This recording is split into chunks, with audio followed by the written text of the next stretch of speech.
돈부의 힘줄을 먹지 아니하더라. 아멘.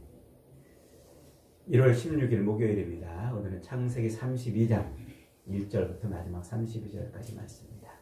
옛사람 야곱이 죽고 새사람 이스라엘이 태어나다 라는 제목입니다. 옛사람 야곱이 죽고 새사람 이스라엘이 태어나다.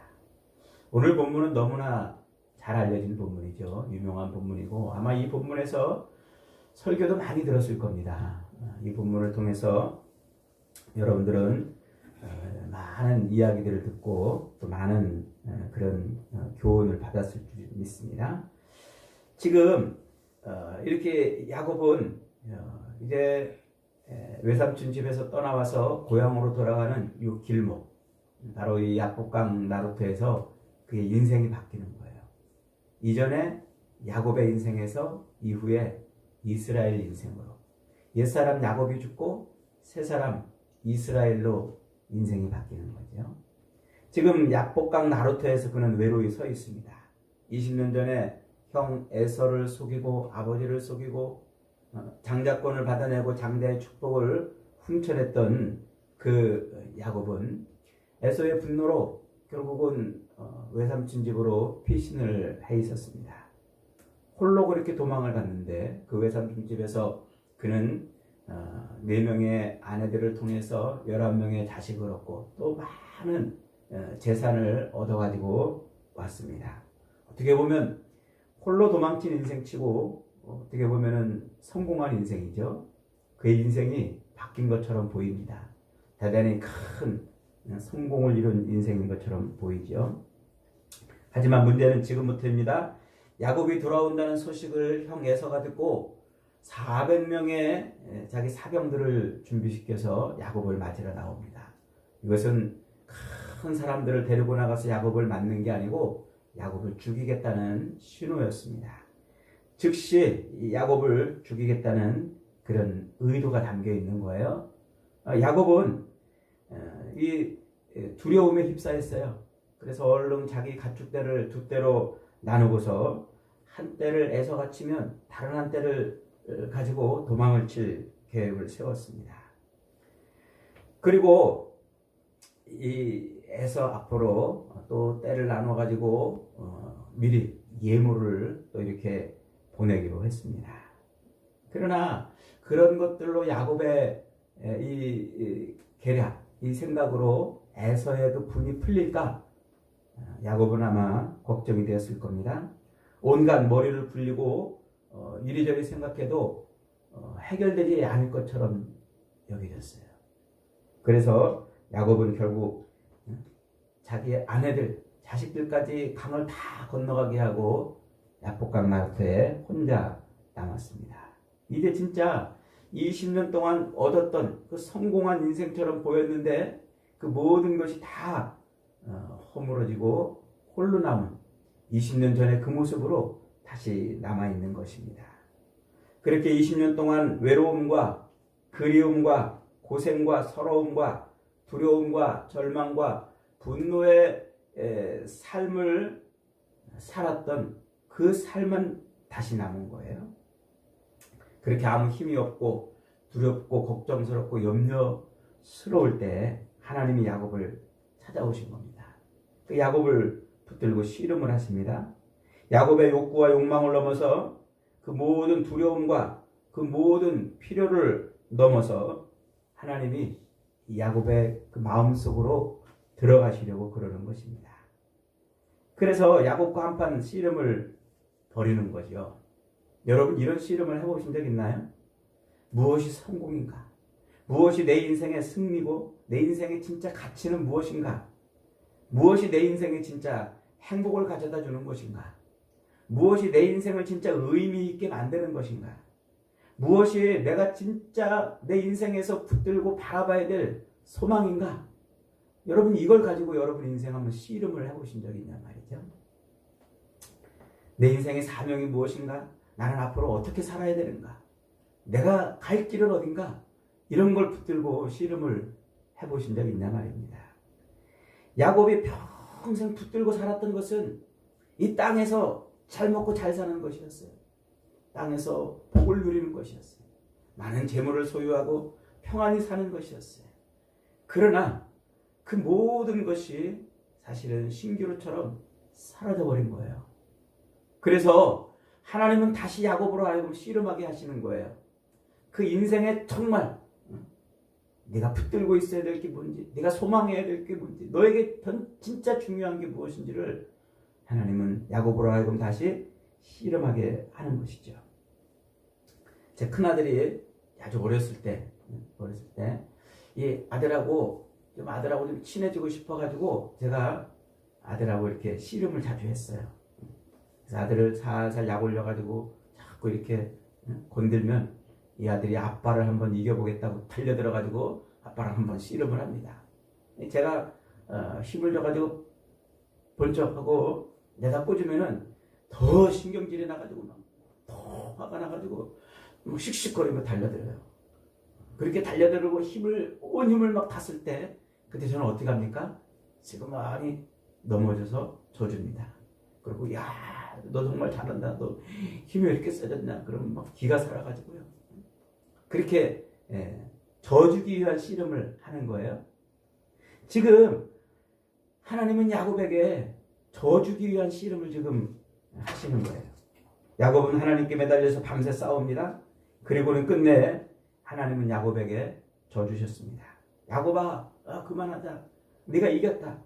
내가 너를 이제 못 감당하겠구나. 너 정말 씨름을 잘하는구나. 이제 네 이름을 야곱이라 하지 않고 이스라엘이라고 하자. 그래서 야곱은 하나님과 씨름하여 이겼다라는 이름을 받습니다. 이 씨름을 통해 야곱은 이제 완전히 변화된 인생을 사는 거예요. 옛사람 야곱이 죽고 새사람 이스라엘이 태어난 것입니다. 이 씨름을 통해서 하나님은 그의 마음속에 들어가셨어요. 그를 어루만지시고 그의 그 상한 감정들을 치유시켜 주신 것이죠. 그리고 그의 생각을 새롭게 하신 것입니다. 그가 그동안 붙들고 씨름했던 그 모든 것, 이 땅에서 형통하고 이 땅에서 잘 먹고 장자의 복을 누리는 그 모든, 그가 붙들고 씨름했던 그 모든 것이 헛것이었구나 하는 것을 깨닫게 하신 거예요. 그리고는 지금껏 자기를 붙들고 자기를 이끌어 오시고 자기와 함께 하신 분이 하나님이시라는 것을 그때 이제 그는 깨닫는 거예요. 그래서 야곱이 하나님 앞에 엎드려서 이렇게 간구하며 기도하게 된 이유가 무엇입니까? 12절에 그가 하나님의 약속을 다시 깨달았다는 거예요. 내가 너로 반드시 너와 함께하고 내게 은혜를 베풀어 내 시로 바다에 셀 수 없는 모래와 같이 많게 하리라 하는 그 약속을 바라봤다는 거예요. 야곱의 인생이 여기서 뒤집어지는 것이죠. 여러분, 야곱이 아마 여기 본문에는 나와 있지 않지만 그렇게 하나님하고 씨름을 하면서 얼마나 울었을까요? 은혜는 그 눈물의 강을 통해 우리에게 들어오는 것 아니겠습니까? 지난 20년 동안 그에게 하나님은 늘 도구적인 분이셨어요. 자기를 부자가 되게 해주시는 하나님, 자기를 건강하게 해주시는 하나님, 자기를 안전하게 지키시는 하나님, 자기의 행복을 위해서 하나님이 계셔야 되는 것이었습니다. 그것을 도구적 신앙이라고 말을 하는 거예요. 그걸 다른 말로 말하면 기복적 신앙, 다른 말로 말하면 미신적 신앙이라고 말하는 겁니다. 오늘날 우리 교회에서 많이 볼 수 있는 신앙들 아닙니까? 나 중심으로 하나님이 나를 위해서 존재하는 것처럼, 그래서 내 행복과 내 건강과 내 안전과 내 평안을 위해서 늘 하나님을 그렇게 도구로 삼아 쓰는 것이죠. 그러나 야곱은 지금 하나님하고 씨름하면서 이제 자기가 알던 하나님이 그런 분이 아니시라는 것을 아는 것입니다. 하나님은 자기가 20년 동안 추구했던 그 모든 것보다 훨씬 더 존귀하고 보배로운 분이셨어요. 지금까지 그토록 애쓰며 찾던 행복과 영원한 가치가 바로 하나님이라는 것을 깨달은 것입니다. 지난 세월 동안 그가 그토록 수고하며 이루려고 했던 그 모든 것들을 다 동원해서 그것을 가지고 하나님께 헌신하고 그것을 가지고 하나님께 영광을 돌리며 그것을 가지고 하나님을 위해서 살아가야 되는 것이 바로 내 앞에 계신 하나님이라는 사실을 야곱은 깨달은 것입니다. 하나님은 그것을 씨름하게 하신 것입니다. 이제 야곱에게 하나님은 도구적인 하나님이 아니라 인생의 목적이 되었습니다. 이제 야곱에게 하나님은 자기를 위한 하나님이 아니라 자기가 하나님을 위해 사는 존재인 것을 깨달은 것입니다. 야곱의 신앙이 거듭난 거예요. 미신적 신앙, 도구적 신앙, 기복적 신앙에서 하나님을 온전히 예배하는 신앙으로 돌아온 것이죠. 날이 밝아서 야곱은 그 씨름을 끝냈습니다. 밤새도록 그렇게 씨름했다는 것은 결사적이었다는 말이죠. 그렇게 야곱은 밤새도록 결사적인 씨름을 하고서 두 가지 선물을 받습니다. 하나는 이스라엘이라는 이름을 받아요. 이스라엘. 남의 발목을 걸어 넘겨뜨리는 자, 짠지 걸어 넘겨뜨리는 자, 남의 발목을 붙잡는 자에서 그는 하나님과 겨루어 이긴 사람이라는 것입니다. 이 고대 근동에서는 이름을 바꿔준다는 것은 굉장히 의미가 있는 것이라고 그랬죠. 아브라함을 아브라함으로 바꿔주고 사라를 사라로 바꿔준 것에 대해서 설명을 했습니다. 그것은 곧 이름을 받는 사람이 이름을 주는 사람의 소유가 된다는 거예요. 소유가. 그러니까 지금 하나님이 야곱의 인생의 소유주라는 것을 지금 가르쳐 주는 거예요. 그 다음에 그 이름에는 뭐가 담겨 있다고 그랬어요? 그의 인생의 정체성과 사명이 담겨 있다고 그랬죠. 그래서 아브라함이 아브라함으로 바꿀 때 열국의 아비가 되는 것이고 사라가 사라로 바뀔 때 열국의 어미가 되는 것이고 정체성과 사명이 되는 것이라고 그랬죠. 그러니까 지금 하나님은 야곱에게 새 이름을 주심으로 하나님의 그 언약 안에 들어있는 하나님의 모든 소유된 백성들을 바라보게 하시는 거예요. 하늘의 별처럼 바다의 모래처럼 네 씨로 말미암아 많은 자손을 주리라는 그 약속을 바라보게 하시는 거란 말이죠. 그래서 이 이스라엘은 이제 야곱 개인의 인생의 이름이 아니라 그를 통해서 나올 수많은 하나님의 백성들의 이름이 되는 겁니다. 그래서 이제 야곱은 야곱이 아니라 이스라엘로 살아가면서 그 자기 후손을 통해서 형성될 그 공동체를 위한 인생으로 사명이 바뀌는 거예요. 하나님이 택하신 약속의 땅 가나안에 세우실 하나님의 나라의 이름, 그 이름으로 이제 야곱은 그렇게 이스라엘로 살며 가나안 땅에 세우실 하나님의 공동체를 위한 위대한 인생의 사명을 이루며 사는 것입니다. 이게 야곱이 지금 받은 첫 번째 선물입니다. 두 번째는 뭡니까? 그가 한쪽 다리를 저는 것이었어요. 하나님께서는 가뜩이나 힘이 빠져있는 그 야곱을 그의 환도뼈를 치십니다. 그의 허벅지 관절이죠. 허벅지 관절을 쳐서 그로 하여금 평생 절면서 살게 하세요. 그게 지금 뭘까요? 그의 몸에 표식을 심어주는 거예요. 자기 몸에 그 표식을 심어주는 거예요. 그래서 그의 후손들이 대대로 동물을 먹을 때 허벅지 관절에 있는 둔부의 힘줄을 먹지 않았다는 걸로 봐서 야곱은 평생 그렇게 절면서 살았던 겁니다. 하나님이 그 몸에 표식을 남은 인생을 살아가는 동안 표식을 심어준 것이죠. 히브리인들에게 이 환도뼈, 이 고관절, 허벅지 관절은 무엇을 의미한다고 그랬습니까? 이것은 남자의 씨를 담는 그릇이라 이렇게 설명했죠. 그러니까 이 허벅지 관절은 남자의 씨를 담는 그릇이란 말이에요. 그런데 그걸 쳐서 깨트려 버렸어요. 그 씨가 이제 죽어버린 거예요. 남자의 씨는 죽어버린 겁니다. 그 후손은 이제 후손이 죽어버린 거죠.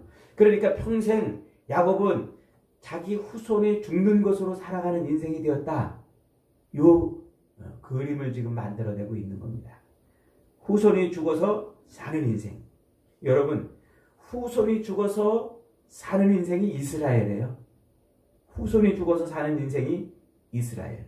그것은 곧 여자의 후손으로 오시는 예수 그리스도가 죽어서 사는 영적인 이스라엘 이야기를 지금 하고 있는 거예요. 이게 그렇게 영적인 이야기를 담아내고 있는 것이죠. 그러니까 오늘날 예수 그리스도로 말미암아 새 이스라엘이 된 우리 성도들은 무엇입니까? 예수가 죽고 사는 거예요.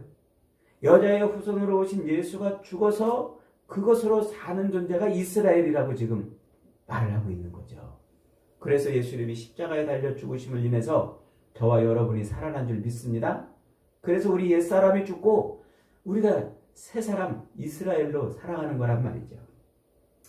바로 이 이야기를 사도 바울이 빌립보서 갈라디아서 2장 20절에서 이렇게 해석을 해줍니다. 내가 그리스도와 함께 십자가에 못 박혔나니 그런즉 이제는 내가 사는 것이 아니요 오직 내 안에 그리스도께서 사시는 것이라. 이제 내가 육체 가운데 사는 것은 나를 사랑하사 나를 위하여 자신을 버리신 하나님의 아들을 믿는 믿음 안에서 사는 것이다. 내가 십자가에 못 박혀 내가 이제 죽었단 말이에요. 예수가 죽었는데 사도 바울은 예수가 죽은 그것을 인해서 내가 죽었다고 말하고 있어요. 그러니까 지금 여자의 후손으로 오시는 그 예수가 죽음으로 내가 살아났다는 이야기를 지금 하고 있는 것이죠. 이렇게 하나님의 아들이 죽음으로 사는 사람들을 가리켜서 뭐라고 그럽니까? 그리스도인이라고 말하는 거예요. 그리스도인. 허벅지 관절의 탈골로 인해서 야곱은 평생 절름발이로 살았습니다. 그 말은 야곱이 아주 힘을 못 쓰고 이제 야곱의 힘으로 사는 것이 아니라 그 후손이 죽은 힘으로 사는 존재가 되었다는 것입니다. 여러분 생각해 보세요. 하나님이 그 야복강에서 야곱을 만나서 축복을 주시고 그의 이름을 바꿔주셨으면 야곱으로 하여금 더 강하게, 더 능력 있게, 더 힘있는 삶을 살도록 해줘야 되지 않습니까? 그러나 이 이후로부터 야곱은 완전히 힘이 빠진 늙은이로 살아요. 그래서 완전히 무기력한 그런 인생처럼 그렇게 살아갑니다. 그런데 그 야곱의 인생은 무기력한 인생이 아니었어요. 하나님의 약속을 이루는 놀라운 인생. 약할 때 강함 되시는 하나님의 영광을 드러내는 인생이 되었단 말이에요. 사도 바울도 그의 강함을 하나님이 누르시고 그의 이름을 사울에서 바울로 바꿔주시고 그로 하여금 완전히 약한 삶을 살게 하잖아요. 그래서 이 야곱의 인생의 판박이처럼 살았던 그 사도 바울이 바로 이 장면을 보고 이렇게 해석을 해요. 고린도후서 12장 9절로 10절에서 나에게 이르시되 내 은혜가 네게 족하다. 이제는 내 능력이 약한 데서 온전하여짐이라 하신지라. 그러므로 도리어 크게 기뻐함으로 나의 이 여러 약한 것에 대하여 자랑하리니 이는 그리스도의 능력이 내게 머물게 하려 함이라. 그러므로 내가 그리스도를 위하여 약한 것과 능력과 궁핍과 박해와 곤고를 기뻐하노니 이는 내가 약한 데서 강하여짐이라. 이게 지금 야곱의 그 인생의 모습이고 사도 바울의 인생의 모습이라는 거죠. 여러분, 내가 죽어야 내 안에서 하나님의 능력이 사는 줄 믿습니다. 야곱은 지난 20년 동안 자기가 살았습니다. 자기가 살기 위해서 몸부림쳤고 자기를 위해서 그렇게 살았는데 이제는 자기가 죽고 하나님의 능력이, 하나님의 은혜가, 하나님의 약속이 살아나는 그런 인생을 살게 되는 것이죠. 여러분, 저와 여러분도 이름이 바뀐 사람입니다. 예수 그리스도가 죽음으로 우리가 새로운 이름을 얻었어요. 그게 그리스도인 아닙니까? 그래서 그리스도인이란 새 이스라엘이라는 뜻입니다. 예수로 말미암아 참 이스라엘이 된 사람들이죠.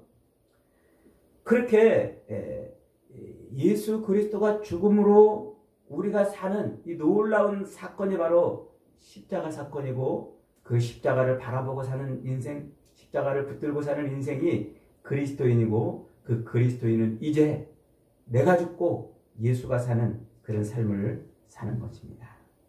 하나님은 그 놀라운 일을 만들어내기 위해서 야곱의 이 허벅지 관절을 친 것 이상으로 엄청난 일을 하셨어요. 그것은 아들을 이 땅에 보내시고 그 아들을 십자가에 매달아 죽이시는 것이었어요. 가시관을 쓰게 하시고 매를 맞게 하시고 침뱉음을 당하고 모욕당하고 배신을 당하고 채찍에 맞으며 못과 창에 찔리시고 끝내 죽임을 당하게 하셨단 말이죠. 이것보다 더 약해진 인생의 모습이 어디 있겠어요? 그런데 그렇게 약해진 그 예수님을 하나님이 어떻게 하셨어요? 능력으로 부활하셨단 말이에요. 부활시켰단 말이에요. 다시 태어나는 것보다, 죽었다 다시 태어난 것보다 더 강한 것이 어디 있겠습니까? 여러분, 하나님과 씨름하여 이기신 예수님께 속한 사람들을 그리스도인이라 부르는 이유는 이제 내가 죽고 옛사람이 죽고 새로운 이스라엘의 삶을 살아가야 하기 때문에 그런 것입니다. 여러분, 이름이 바뀌었다는 것은 그의 소유가 바뀌었다는 것이고 그의 정체성이 바뀌었다는 것이고 그의 사명이 바뀌었다는 것이라고 그랬죠. 이제 저와 여러분이 예수 그리스도로 말미암아 그리스도인이라는 이름을 얻었다면 우리는 우리의 모든 인생이 하나님께 있음을 깨달아야 됩니다. 그리고 우리의 모든 정체성이 이제는 하나님을 위해 사는 인생인 것을 잊어버리면 안 됩니다. 그리고 우리의 사명이 하나님의 나라를 이루는 것임을 잊으면 안 됩니다. 저와 여러분은 겨우 월급이나 돈이나 명예나 인기나 권력이나 취미나 쾌락 때문에 사는 사람들이 아닙니다. 이제 겨우 그런 것 얻으려고 하나님 앞에 엎드리는 사람들이 아니라는 거죠. 기쁠 때나 슬플 때나 건강할 때나 약할 때나 부할 때나 가난할 때나 형통할 때나 불통할 때나 언제든지 우리는 그리스도인으로 살아야 되는 겁니다. 언제든지 그리스도인으로. 그것이 저와 여러분의 삶의 이유고 삶의 사명인 겁니다. 이제 저와 여러분들이 예수 그리스도의 십자가를 믿고 사는 사람들이라면 야곱처럼 새 이스라엘이 된 줄 믿으시기 바랍니다. 남은 인생 오직 하나님을 바라보고 하나님을 위해 사는 놀라운 인생이 되어서 주님 앞에 섰을 때에 부끄럽지 않은 그런 인생들이 다 되시기를 주님의 이름으로 축복합니다. 아멘.